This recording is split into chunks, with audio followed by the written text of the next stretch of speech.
Today I'm going to expose Wicca, which is the real name for the religion of witchcraft.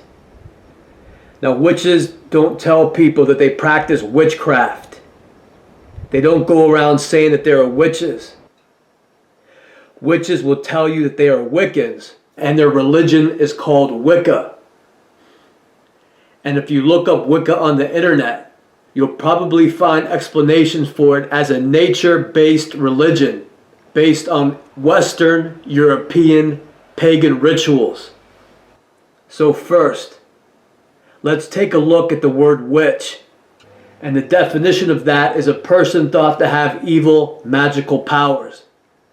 According to the dictionary, the origin of the word witch goes back to the Old English word Wicca, which was the original name for a witch. And the only other words I've found that are similar to the word Wicca are the words wicked, wicker, and wick. So that is a pretty interesting collection of words there. So Wicca probably comes from the word wick, and everybody knows what a candle's wick is. It absorbs the melted candle wax or the kerosene that goes up to the fibers and allows a flame to be lit. So the people who originally came up with the word Wicca knew a little bit about what witches truly are. And witches are basically very evil people who absorb demons into them. And by absorbing these alien entities into themselves, it gives them powers that they wouldn't have on their own, which allows a flame to be lit. So like a wick, Wiccans absorb the fuel or demonic energy, which allows the flame to be lit. So that is what gives them power. Otherwise, they're just a wick. In modern times, Wiccans have tried to confuse the word Wicca and tell you that it's a modern, harmless form of witchcraft. And they'll say that they trace this word back to a guy named Gerald Gardner, who was born in the late 1800s and is considered something like the grandfather of Wicca. But the truth is that Gerald Gardner is just another frontman for witchcraft. So Gerald Gardner was from England, and he was born in the late 1800s. He lived most of his life abroad, but when he returned to England, his interest in the occult landed him in a Rosicrucian theater. So for those of you who don't know, the Rosicrucians are a secret society like the Freemasons. And at this Rosicrucian theater, of course, there was this inner group of Rosicrucians that approached Gerald Gardner and told him that they were actually witches and that they practiced Wicca, and informed Gardner that Wicca is the real name for those who practice witchcraft. So according to the story, they initiated Gardner into their secret society of Wiccans, and later Gardner wanted to write a book about Wicca, but the head priestess of the coven told him no. But then eventually, after moving up the ranks and then starting a coven of his own, he was eventually allowed to write a book on Wicca called Witchcraft Today. And in this book, Gardner used the word Wicca instead of witchcraft. So everybody thought that it was something new. And even the title of his book, Witchcraft Today, suggests something new, liberal, and whitewashed, when in fact Wicca was the archaic and original name for witchcraft and for those who absorb demonic energy for power. So there's nothing new about it. So realistically, my guess is that Gardner was eventually given permission by the ruling establishment in England to write the book Witchcraft Today so that he could popularize witchcraft or bring it more out into the open. And they would want to do this first to whitewash witchcraft so more people will accept it and basically ignore it as just another stupid New Age religion. And two, they did this to gain more followers and to get more people involved in their religion. Because the next step was for Wiccans to invade America. So this happened in the 1960s, and in the 1960s everybody knows what was happening here in the States. You had the Vietnam War, you had all the hippies protesting the Vietnam War and speaking out about all the corruption in government. You had the music changing, all the style is changing, the attitude and lifestyle is changing, people becoming more modern and open-minded. And parallel to all of this, you had several Wiccan occult groups who, quote, jumped the pond from England to America. So these Wiccan occult groups used all the change that was happening in the 60s to camouflage what they truly were. And all the hippies were drawn to the Wiccans because they had tarot cards, they had Ouija boards, they were into astrology, they had drugs.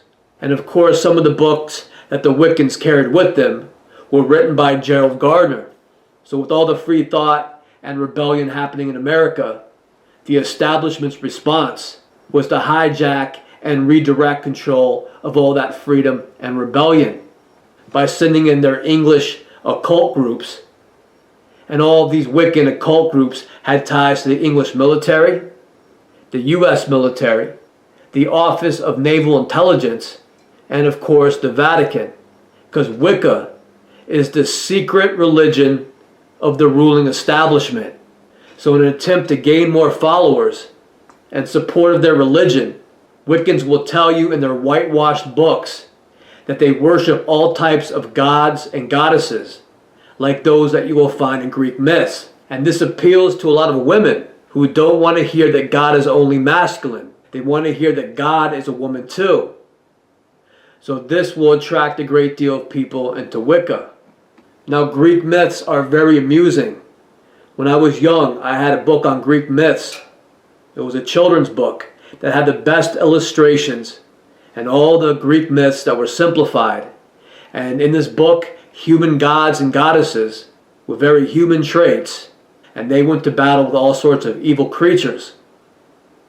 And most of it was very interesting, and it was very cool to read, and a lot of it attempted to teach people lessons, like in the Aesop's fables. So Greek myths are a lot like going to the movies and watching the superhero stuff. You have Superman or Wonder Woman fighting against these demonic people or creatures, and that's pretty cool. The only thing is that you don't go home afterwards and then worship Superman or Wonder Woman. You don't have religious services and rituals dedicated to them. It's the same thing with these ancient myths. They're basically stories from the past, and a lot of it is based on the struggles of humanity, at war with very evil things, very evil entities, and very evil people. But these Greek myths are told in a context to teach as well as entertain people. And the truth is that none of these Greek gods or goddesses, or people like Christ or Mary, want you to worship them. The truth is that these types of people would rather you fight alongside of them. They don't want you to sit in your churches and kneel before priests and pray to these stone idols, because that doesn't accomplish anything. These people will want to teach you so you'll be stronger, better, and moral people who will do God's work on earth. So the whole worship thing is a method organized religions use to gain control of large groups of people. So Wiccans, in attempts to get you on their side, will tell you, hey, look, if you think the Bible is boring, then you should join Wicca, because we worship any pagan god that you may have heard about. The Egyptian gods, the Greek gods, the Norse gods, the Celtic gods. And these are all called pagan gods. And pagan means a person holding religious beliefs other than those of the main world religions. So Wicca is the oldest religious cult on the planet, and they have been behind the scenes taking over and controlling every religion. So witches have known something all along. They don't care what you people want to call God. Witches will hide their activity behind any god or any goddess that the people will worship in their culture. So for example, when the witches moved into Egypt and saw that the people all loved Isis, the first thing the coven of witches did was put in a statue of Isis in front of their new temple and say, hey, we are the priests and the priestesses of Isis. So come worship with us. Come kneel before us, because we have a statue of Isis up here. And we know you all like her. So the people would all go before them and give the priests and the priestesses all the control again. So in Wicca, by saying that they worship every god or goddess around the world, they're saying no matter what god or goddess you believe in, if you come to us, if you allow us the authority over you, then we will accept you and give you just so much freedom here in Wicca, because we want everyone from everywhere to join our cult. So on the surface, they'll tell you if you are sick of all the strict rules of your church that you find boring and don't like to go to anyway, well, come to our group where we have just so much freedom and so much fun worshiping anything you like. So a lot of information about Wicca I am sourcing from one of the more popular books called Wicca for Beginners. And you can find this book in many New Age bookstores. And you can also find this book in the local libraries. I saw this book in several witchcraft shops in Salem, Massachusetts. And Salem, Massachusetts is right on the water. It's right on the ocean. And it's a pretty large city dedicated to tourists and the commercial side of witchcraft. And originally I found this book at an old campsite where I believe homeless kids left it. And as you could see, they checked it out of the local library, but then left it at that place where they've been camping along a river. And the whole story about what I found out about these kids is on a very important documentary found on this channel called Tent City. And I highly recommend that you watch it, especially those people who call themselves Wiccans after discovering Wicca on their own and think that it's some harmless religion that just recognizes the female god along with the male god and then worships the natural side of life. Because often, as you will see in the documentary called Tent City, your type of people will become victims of the Wiccan cult because you'll trust them or look up to them without really understanding what the religion of Wicca is really about. And in turn, you'll make yourself vulnerable to them.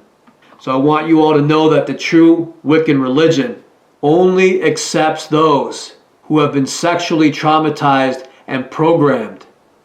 And this usually starts as children. And these kids demonstrate that they could split personalities and not remember the sexual abuse or the ritual murders that they are involved in. They take part in these things and then they act like nothing happened. They act like they don't care. These are the only people that are accepted in the true Wiccan religion. Everybody else, these self-styled Wiccans, they kind of got into this on their own. They're in for a rude awakening if they join one of these covens. So this documentary called Tent City is a very important documentary and exposes the area of Keene, New Hampshire, where the whole city, the whole establishment, and almost every business in the area has been taken over by a cult of military Satanists who practice satanic witchcraft and human sacrifice. So this book, Wicca for Beginners, is exactly the type of book the filth and the military establishment want people to read. It is written by a satanic witch, if not a whole coven, and it is filled with pure evil. Yet it is under the disguise of white witchcraft. Now I don't want to jump ahead of myself, but I will tell you a little now and more at the end of this video. But white witchcraft is the worst form of witchcraft. It is basically a method where the most evil witches fool people into believing that they are just regular good people. And this is what the ancient pagan cult counts on. You staying asleep to what is happening on the upper levels of the world, around the world, no matter what their religion is. So like I said, Wicca is the world's oldest religion on the planet and has been practiced in every empire throughout history, including the present U.S. military and federal government.